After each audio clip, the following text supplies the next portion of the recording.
Well, welcome to another episode of the Story World podcast. Steve Schramm here with your boy Al, my boy Al. Whose boy Al? I'm not sure. Your What's up, boy, Al? our boy. It is going great, Steve. How are you? Oh, doing good, man. I feel like Oprah. You get a boy Al. You get a boy Yeah, Al. yeah. You get a boy Al. Uh, So good. It's been a while since we've got to record, but we've kept the episodes coming it out. But has, like, yeah. you and me, mano y mano, face to face, recording an episode. It's been a few weeks, so It, man, I'm pumped to it's to been be a back. long few weeks, a restful few weeks. Took a couple weeks off from recording some episodes, but I am definitely ready to get back and Yeah. get back to it. Well, I don't know about restful. When you have 4 kids in your home, restful is not a word you really understand or get Oh, your that's head true. around. And I can tell just by looking at you, as can No, now, since we're well, up on my YouTube. my wife was pointing out some gray beard hairs the other day, so it's Nice. Nice. here we You're a are, grown right? man.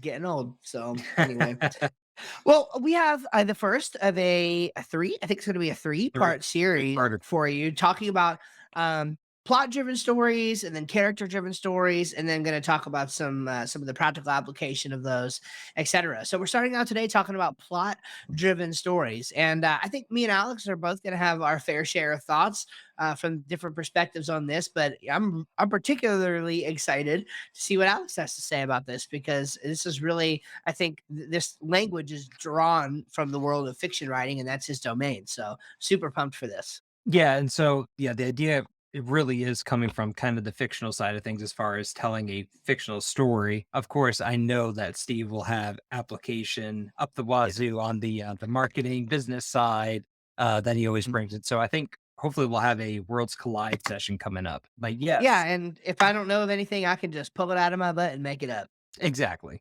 exactly. like a rabbit out of a hat. So Yeah, the the hat's probably a little bit more pleasant to pop out of. I would imagine so. I would imagine so. All Very right. good. So why don't you take us away? Maybe sort of give us a definition, of a plot driven story, and let's just jam. Yeah, so I think probably a simplistic way of putting a plot-driven story, it's a little self-explanatory, but it is a story that is driven by the plot or what happens in the story that drives the character. Um, so a couple examples of this. In fact, a lot of stories, I'd say most stories are plot-driven. For instance, Harry Potter. Even though characters make decisions in Harry Potter, you have some brave characters that are doing their own thing.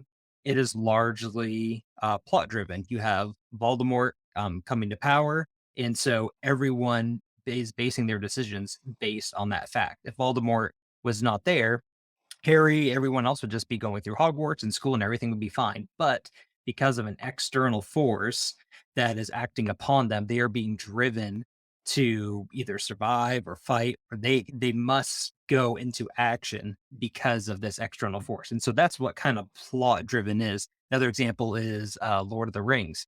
Again, even though Frodo elects to take the ring to Mordor, it is still forced upon him because Sauron is searching for the ring and evil is coming into Middle Earth.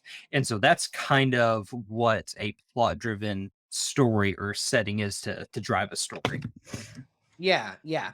That makes a lot of sense. Now, I know we're gonna do a whole episode on character-driven stories, Yes. and that's for next week, but, like, I would really love it would help me if you could just articulate basically the difference between the 2, and to be honest, we might even reiterate this, whatever you say here. We might reiterate this in the next episode too, just to make sure that everybody has context. But just for context, what's the main 1 or 2 things that's going to differentiate this plot-driven scenario from a character-driven scenario?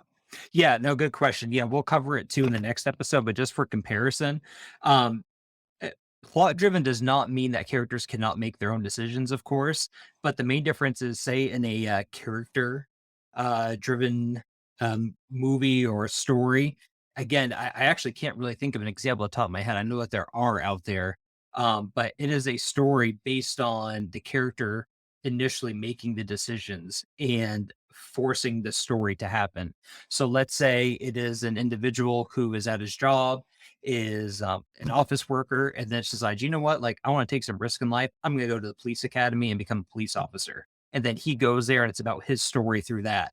If his only struggle through that story is, getting, physically in shape and trying to be the tough guy on the force and, just trying to work his way up, then that more or less is character driven based on the character's own decisions, not motivated by any external force or conflict being pushed upon him.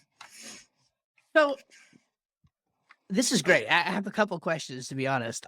See if I can kind of keep it all together here. One thing that as you're speaking, I'm thinking of is and I understand that fiction is going to be in a different category altogether than something like either biography or autobiography, but, like, aren't in a sense those character driven because it's you're zooming in on the life of the person, and sure, at different points in life, they had different pressures and things, but, like, certainly, th like, those looming overarching narratives aren't pushing on them, like, ultimately, it's about the character themselves and how they grew through the story and the decisions they made. So, is that at least some sort of an example of something that's character I driven? Is Yeah, I would say I don't know the percentage wise, but I would say that your autobiographies, your biographies, typically in normal life, it is very much character driven. Like I chose to major in finance. I chose to take this job. But Gotcha. again, that is why we read or write fiction or wake up our own stories or have funny commercials or have those things because it is, at least in my opinion, a lot more entertaining to see a character forced into something based on external factors to overcome them rather than the Sure. character making their own decisions. So yeah, I would agree with you there. Okay. And another clarifying question that I have is, so this doesn't really speak to like this mostly speaks to what is driving the story The actual along, story. driving the Yep. progressive story. So, for example, in a plot-driven story, of course, your characters are often going to grow, and they're going to experience internal, like, character when I say character, I mean, like, moral character, Yeah. like, change. That really doesn't have anything to do with the distinction here between character-driven and plot-driven, right? That's something that's gonna happen as a consequence of going through struggles, be they driven by the plot or the character. I'm glad you said that because I would actually, at least in my mind, how I visualize it is a lot of times, initially right up front, it's very clear whether a story is either plot driven or character driven. If a robber comes Gotcha. into your house and kills your family and you're left alone and you're seeking revenge, that's very much plot driven. Something happened to you and your family versus, again, the guy changing careers. However, um, I would say a shift happens in plot driven stories where initially it might be the plot that drives the character, and then in the end as the character overcomes obstacles and conflicts and becomes stronger and grows in whatever form or shape that the story directs him, in the end it becomes more character driven because whether he becomes more confident, a more powerful wizard, a better swordsman, and then he can start making the decisions on how to overcome the conflict. And so the driver's Sure. seat kind of shifts a little there. Sure, that makes sense to me, and so I'm thinking of Luke Skywalker, right? Like, at the beginning of the Mm, story, that's a very obviously, good there are example. lots of external pressures, it's very plot driven, etcetera, and that's true all throughout, but at the very end, it's also very clear that, like, this story was also about Luke overcoming his own, you know, sort of struggles and growing as a character and sort of, living into, becoming the hero, really, of his own story. So, Yeah, anyway, I just that's a kinda wanna great talk about. example and a great example of where even though a story is plot driven, the characters can still make their own decisions and change, the plot in a way and change the ending result, and be a force of nature in their story. Cool. Yeah, very good. So, I know you're doing a lot of the talking here, but I feel like we need a little bit more context from your Mhm. side before we dive any into Yeah, mine. definitely. So I'd like to know. Yeah, well, you have notes, but I'd like to know like what the main characteristics sort of a plot driven story would be. Like, how do we know it's plot driven? What? Yeah, just go on. Yeah, so I mean, a lot of times with a plot driven book or a movie, you see it right at the beginning. I'm thinking of Lord of the Rings, where at the beginning is an introduction and you see the end of the second age and how the ring was almost destroyed, but then it wasn't. Right from the beginning, even though you're kind of introduced to characters, you know that there's this grand thing that is going to Or happen. Dune. Like, I thought of Or that exactly. when you said that. Yep. Yeah. Dune as well. And again, that's another great example of Paul, who kind of ends up. He's a really good kind of leader figure in that book, and he's not afraid to make decisions. But all of it is still being thrust upon him. He didn't ask to go to Dune, and it was all kind of Right. thrust on. thrust upon him. And so, and then, so a sign of, I think a really good sign too of a book, and it's pretty just typical, is when you see, so if a character changes his mind about a job, there's not really any like growth there or being forced into something. They're driving themselves. But a sign of a plot driven story is when initially or in the beginning a character is like, either put down or demoralized about something, or an obstacle confronts them that they just cannot overcome, and it forces them to move. So basically anything, a really good sign is anything at the beginning of a movie or a book or any story that puts a character out of their comfort zone is very much plot driven, because they don't want to go, at least initially, but they're forced to. Interesting. Okay. Yeah. This makes a lot of sense. So to kind of come over into my world a little bit, which hi, hello. It's nice to have you Steve, in my world. I'll just Um, make the record that I've talked more so far this episode. So yeah. this is accurate, but trust me, I when I edit our episodes, I look at the waveforms and I can see who talks more, me or you, and it is always me, which is my fault. So I'm trying to let you talk more. I'm sure they Oh, want to well, hear thank you. from you. Maybe, um, maybe. more than they want to hear from me. So, I definitely had a lot of thoughts, popping into my head when I was looking at this, and um, I think one of the things is people don't often think of themselves as being inside of a story, um, which is ironic because like stories are always ultimately about people. And so like stories happen to people, they're real life things, but like people aren't usually introspective enough, right? To think of themselves as being inside of a story. So as a marketer, as a business owner, a crucial tactic is to invite them into a story that they didn't even know that they were a Mhm. part of. And when you're I think there is a little bit of overlap. I would say there's less distinction in my world between a character driven and a plot driven story, but maybe not. In the sense that I think there are ways to differentiate these, and I think one of the most important things to do is to create sort of a predetermined path that your customer's story is going to follow. And we could call this a plot. So I would say in a business in business storytelling, what is a plot?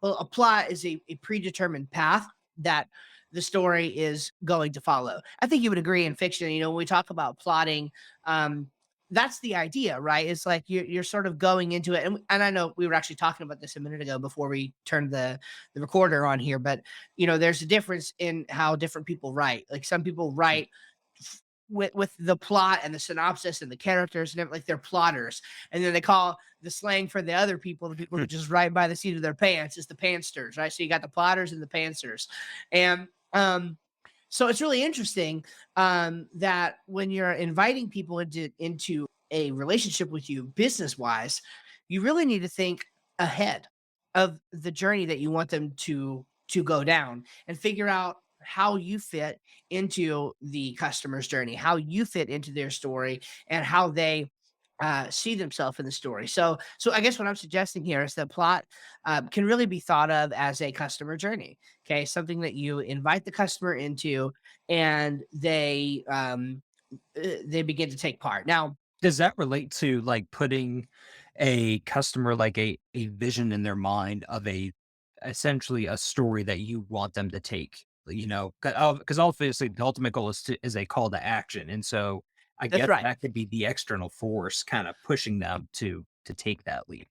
Yeah. So there's a couple different philosophies on this. It's a really good question. So there's a couple different ways that people think about this, and it really just it's determined by where your product fits in the life cycle of your customer's journey. So there are some people, for example, who would say, okay, look, I never want to convince somebody that they have a problem. Okay, I want to be there when somebody Mm, recognizes that they have a problem, but I don't want to convince them that they have a problem. So somebody who's in that boat is going to use completely different language, certainly different like headlines, different types of ads, different types of content, because they're going to be speaking to somebody who is at a different place. And just to make this practical, I'll just speak from something that I know, right? So I'm a web designer. Well, I should say my company, we do web design and marketing. And like part of what I do is I teach other web designers how to create a business a lot like mine. Now, um, so I have a choice to make, right? I could market to people who already have a web design business and want to figure out why they're not getting sales, why they're not, converting leads, why they have a feast or famine cycle and their business is not sustainable. I could find people who are already in that boat. So these people are already what we call problem aware. They know they have a problem, and they might state it as something like, 1 month I have a $5,000 project, and then the next 2 months I have nothing. And it's like, okay, well, that's unsustainable, right? So now they'll use different words to describe that, but basically they know they have a problem. So they're problem aware, but they're not solution aware yet. So they're not aware of me. So I speak to them with language that gets them to reflect on their problem, but also let them know that I have the solution to the problem they already have. Now, I could have chosen to go a completely different direction at the beginning. I could say, "Hey, are you looking for a work from home opportunity, something that you could build up on the side? If you have a full-time job right now, you're looking for a great business that you could get into to build up on the side. And guess what? I can teach you how to do it without feast or famine to build up a stable recurring income on the side so that one day you can leave your job and have plenty of money ready to go in your bank account when the next month hits right away and you never miss a beat." Now, I could choose to do that. I could absolutely be in that market. But now understand that I have to use completely different language. Why? Because now I'm not talking to web designers who want to build a stable business. I'm talking to Pete who works at McDonald's who wants a mm, side job, right? mm. So now I have to use completely different language. I have to use words like side hustle and and other words and other ideas, and I have to I have to sell the belief not only that the goods that I have for them will work, the particular breed of goods that I have for them, will work, but then I also have to sell them on the fact that web design is the right thing for them to do. And I even have to create different products and services because now not only do I need to teach just how I do web design, like my current course on subscription web design, it doesn't teach how to do web design at all. It teaches people who are already web designers Mm. how to become subscription based web designers. Well, if I wanted to do the same thing, teach subscription based web design to people who are working at McDonald's or a corporate job on the side, I now have to include an element to my training that is also how to build websites, Yeah. et cetera, et cetera, et cetera. So, um, I forget the exact way that you phrased your question, but the point that I'm trying to make, and I think, at least I hope it answers it. The point that I'm trying to make is you can have you can talk to people at different phases of the journey, and we often, again, to use some insider language, we call this traffic temperature. So you typically have cold, warm, and hot. So what that means is cold people are like they don't even know they have a problem at all. They're not aware of anything. So now the language that you have to use to them is, "Hey Pete, you've got a problem. You're working at freaking McDonald's. You're 34 years old. You work your butt off and they hate you there. You're afraid you could lose your job at any time. You need something stable, etc." So they don't so I'm like they might like like when they see that come across their news feed, I'm waking them up to a problem that they didn't really know they had. Like they might have some, general dissatisfaction, but Mm. they don't have language for their problem. So I'm forcing a problem so I'm creating a story here. I'm creating a plot. I'm forcing a problem into their world and giving them something new to think about. And then I'm going to keep hammering them with advertisements and content, etc., until they give up or the algorithm stops showing my stuff to them. Right. Okay, right. So that's a cold audience that is not aware of anything. Your warm audience is going to be problem aware. Okay, so they are the ones who are aware that they have a problem. Again, this is the web designer who knows that, like, who, right, has a $5,000 month one month, and then the next month has nothing, and then the next month 2,000, and maybe the next month 10,000. They have a completely, like, erratic business. So those people are the ones who have a problem, and they're problem aware, and we would call those warm. Those people are warm. We could talk to them a little differently. And then the final category is hot. These people are solution aware. So they not only know that they have a problem, but they know who you are and that you can fix it. So once somebody, for example, joins my email list, they are now hot. Those are hot leads because they are on my email list. I can use very specific language in how I talk to them. I can use my product itself in the name of my headlines and stuff because they know what I'm talking about. Like I can, like, somebody on my hot list, I can say, "Hey, join my new course, Getting Started with Subscription Web Design." Pete working at McDonald's, if he sees on his news feed, "Hey, check out this new course, Getting Started with Subscription Web Design," Pete is going to be like, "WTF is going on?" And he's going to leave the platform. Right. So that's the key difference. You have cold, warm, and hot leads, and cold leads are not aware of anything. Warm leads are problem aware. Hot leads are solution aware. And Mm. so how you speak to them will differ. The story that you invite them into will differ. And however you decide to operate there, that's going to be part of plotting and planning out that customer journey and taking them to the next level. So I've talked a lot, but did that answer your question? Yeah, Or no, did it? no, that's good. No, it's a lot of good information. Sweet, sweet.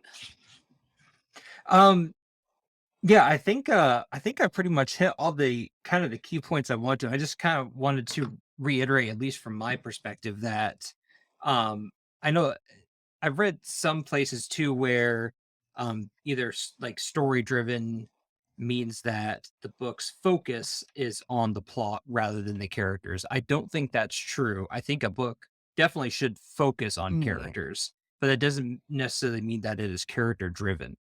So I just it's something that popped in my head. I will make that distinction where I think a book yeah. should definitely be focused on the characters first and foremost, but that doesn't mean that the plot does not drive the story, if that makes sense.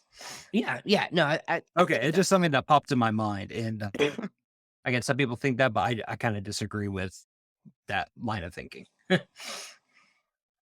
You're allowed to disagree. You're allowed to have your own opinions. You If are, it matters. yeah, no, absolutely. So, um, this is good. So another sort of concept that I think I want to bring out here, then, if you kind of said all you wanted to say on it, Yes. is story loops. So I learned this from Donald Miller in his book Story Brand. Fantastic book. I would say it is the most readable uh, and best known sort of modern take on storytelling in business. There are older books that this book sort of is a, next iteration of, so to speak. But this book, Story Brand, he talks a lot about story loops. And this is a really powerful thing. This is really how you go about inviting people into the plot, into the story, into the path that you're trying to take them on. And so, this is where the headline of your website or the headline of your ad or whatever says something like, "Do you hate your full-time job? Read this." And what you're doing is you're creating conflict, right? To put it in, like, storytelling terms, right? You're creating conflict, um, where perhaps there was none before, or maybe if there was, they didn't have the right language for it, etc. So you're inviting them in, you're giving them language, you're naming their problem. There's an old saying in marketing, and I'm not going to get it exactly right, so I'm paraphrasing it, but there's an old saying in marketing that if you can understand and articulate your customer's problem better than they can, then they will buy, right? Mm, Like that they are way more likely to buy because what they're doing is they read your material or they see you speak and they're like, yes, yes, I've never thought about it that way before. And this is why content and stuff is so important because it's another at bat, right? It's another opportunity to get mm, your message in front of the right person. And I mean, you could listen to somebody for whatever, 2 years and every day. And something that they say on day, whatever, like 76 finally is the unlock, right? It's the thing yeah. that hits it for you. And it's like, oh, I get it. I get it now. I can start now. So that's why this is important, and that's why when you're doing this sort of marketing, you need to be focusing on opening story loops and inviting people in. And again, I would Mm, just say read that book. If you're interested in this at all, read Story Brand by Donald Miller. It talks all that's about how to interesting. do this. And well, it's the same thing that happens in fiction, right? Like Mm, you see people being presented with, specifically in plot driven stories, you see people being presented with external things that force them to move. That's yes. all we're talking about here. That's all marketing is making people who were previously unaware of something that they needed to get right and to uh, deal with it, or giving them a solution once they are aware. And that's it. That's the game. That's the whole game of marketing, storytelling. That's excellent. It's funny as you're talking about this, I'm thinking looking ahead towards our next episode about character driven things, and then I'm really excited about our application episode about comparing and contrast. I think that's going to be really good. Yeah, Some good stuff here though. I'm just I'm excited. excited. It's a good subject. Yeah, 100%. Excellent. Great, man. Should we move on to stories of the week? Yeah. Do you want to go first? I am happy to. So I finally have read a book that I've been meaning to read for a very, very long time, and that is On Writing by Stephen King. I'm not a horror guy, so I highly doubt I'm going to be reading much of Stephen King's fiction. But I will say that his writing is just unparalleled, man. I mean, it is so good. I so very much enjoyed the book. Because I don't really have much context around Stephen King, I didn't really enjoy. In fact, I found the first part of the book kind of a slog. Whatever. Seems like a good enough guy, but I didn't really care about his backstory that much. I kind of wanted to get to the interesting stuff on writing, and so but I read it. I did want to be faithful to the author, and so I read the whole thing. I'm a committed guy like that, and I just really enjoyed it. And it actually, we'll talk about this in the future, but it actually sort of gave me the courage after reading this book to start dabbling in some fiction writing of my own. So I'm excited about it. I'm excited about the lessons that I learned from the book. I will say the two the two big things that I got from this book, the two big takeaways were number one, almost always you can say the same thing more effectively with less words, and letting people use Mm, their yes. imagination, less descriptive adverbs and things like that. Like show them, don't tell them, right? That old classic.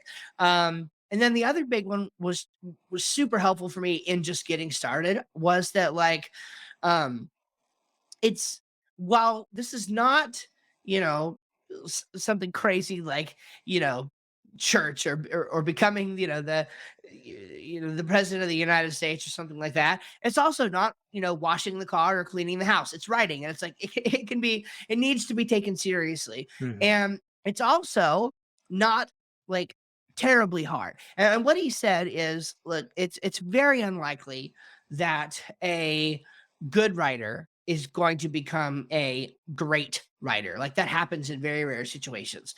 It's also rare, maybe even impossible, that a bad writer becomes a good writer. Mhm. Um, that That's that one of my also favorite quotes from that book, actually. I was going to mention that.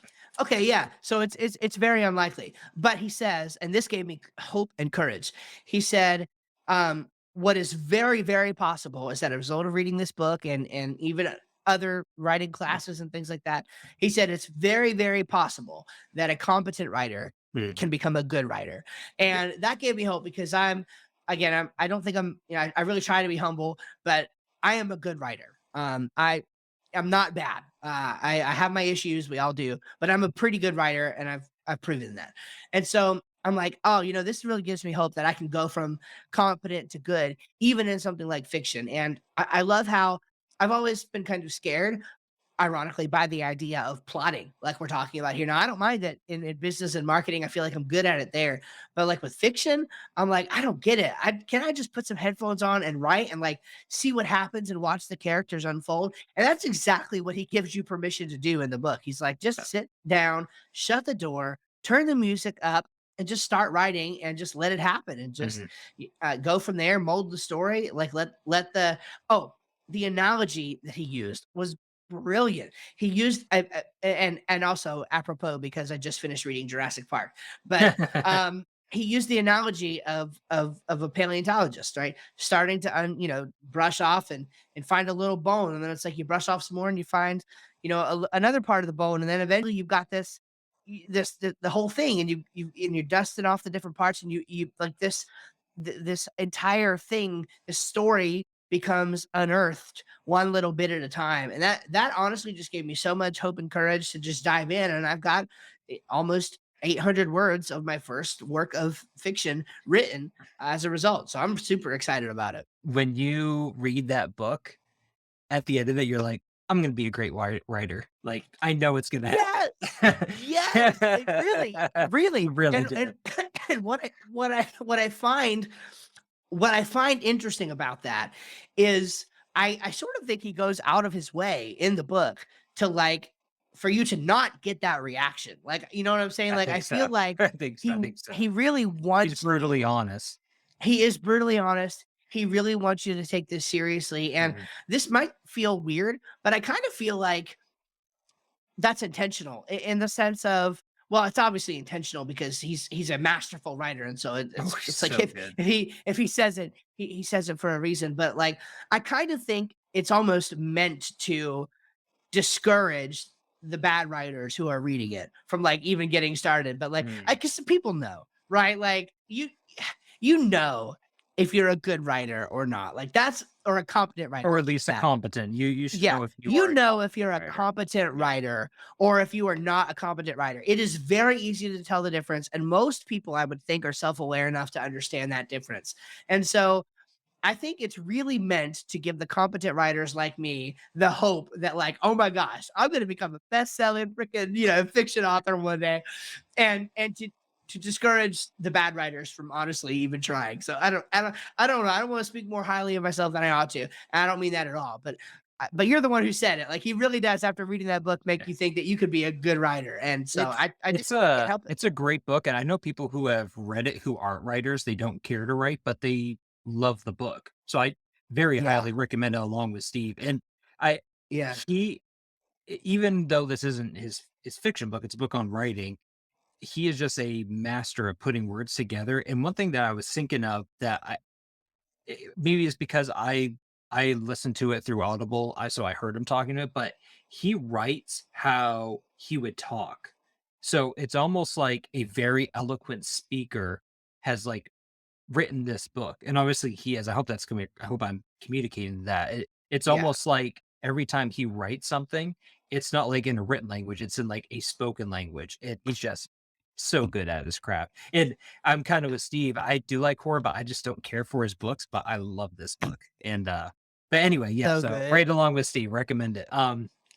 I was so excited this week because my boy Steve here sent me a text earlier this week and said, "Hey, by the way, I started to read Harry Potter." And I actually Yeah. don't think I've ever even suggested to Steve to read Harry Potter. I think I've just told him, "Hey, sometime we'll have a movie night and we'll just kind of slowly chip away at the Harry Potter movies because I think the Harry Potter movies do a excellent job at just telling the Harry Potter story." And so I was excited he did that. So I immediately pounced on it and started reading through them again. And we're both about halfway through the first book. And so that's just kind of my little story of the week. If you haven't read Harry Potter, it's just great. Yes, it is in the children's story category, but don't let it fool you. It is an excellent book for adults, and it keeps getting better and better as the books go along. So I am super pumped to be reading that and maybe some podcasts in the future about what we think on it. Yeah. Well, I'll tell you the thing that tipped me over the edge was, well, aside from the fact that when I looked it up, it was free on Prime Video right Exactly. now Yeah. on Kindle. So I'm like, heck Yeah. yeah, I why was would I excited not? for that. Um, but in reading on writing, he specifically mentions the Harry Potter series Mm, as being one of his favorite, series of books yep. in recent years. I'm like, well, if it's got this dude's endorsement, I'm like, I'm gonna read it. And the only thing I don't hate, um, I don't hate, but I do hate. I have a love-hate relationship with this, is that now like I suck the fun out of everything in a sense because now I'm starting to write fiction. And so I am reading with an eye towards how the person is writing for my own benefit of learning how to write. Now I'm trying not to do that very much. I'm really trying just to enjoy it. And I would say for the most part I am. But I also now have this awareness that I didn't have before of, oh, like, yeah, I see how that's structured. I see why they Yep. did this. I see whatever. And even in the on writing book, which I'm sorry, we're in your story of the week, not mine, but just to dip back into that for a minute, he did talk about how, yeah, like it's really hard to imagine being a successful writer and not a voracious reader. So I'm Absolutely. trying to live into that as well. And but it's good. I'm enjoying Harry Potter so far, man. It's super Good, I'm duper glad. good. It's and I've had similar like, but there's a family friend of ours who taught creative writing at a college in Maine for, I don't know if it was his whole life, but at least years and years, and I forget exactly the subject matter, but he basically, like, taught the Harry Potter books in college to Wow. adults just because it really is so well written, and you really cannot find a book that caters to all age groups like that and is just so well told. And as far as reading books and like picking out stuff, I think that just happens just naturally. Like I read fiction for fun and all the time, I'm just thinking like, oh, I see that like, he put that there, or I like how he worded that. And Yeah. that's just natural observation that you just absorb, take in. Yeah, that's awesome, man. Well, hey, this has been a great episode. Lots Just that, of yeah, it's fun been stuff to fun. talk about. So, hopefully, everybody got some value from it. Hey, find us on YouTube, like, Yep. share, On subscribe, YouTube now. comment, tell your friends, hide your kids, hide your wife. Listen to your story world. Um, Man, we're loving it. We're having the time of our lives. So, join up, man. Good. Absolutely. Tell your friends. See you, All everyone. right, later.